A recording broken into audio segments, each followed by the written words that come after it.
effectively. On the Roosevelt administration, Franklin D. Roosevelt was never neutral in thought, and he never asked the American people to be neutral in thought.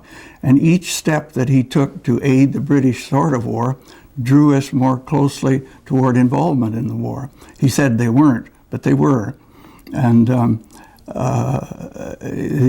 persons who were most interventionist in the cabinet were the ones that he was closest to. Stimson, Secretary of War, Knox as Secretary of Navy, Ickes as Secretary of the Interior, and Morgenthau as Secretary of the Treasury. And he drew them close to him and listened to them. The persons that were more cautious, as for example Cordell Hull, he didn't communicate as closely with it.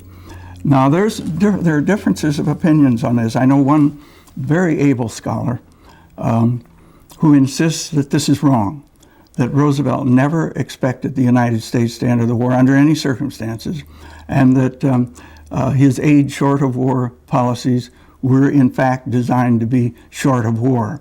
And he's a very good scholar, but and you can never find any data where Roosevelt says we must enter the war to accomplish the defeat of the Axis.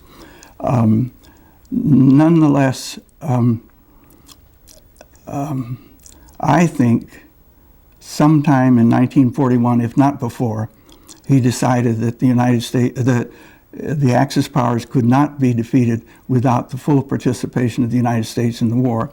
And I think the decisive one, as far as the European war was concerned, was the revision of the Neutrality Act in November of 1941. With that action, American merchant ships could travel all the way to Britain, be armed, and carry munitions all the way to Britain.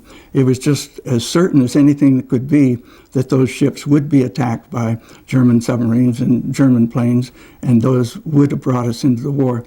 If he had not wanted us into the war, entering the war, I think he would never have pressed for that revision of the Neutrality Act. The Neutrality Acts were essentially gone before the Japanese attack on Pearl Harbor.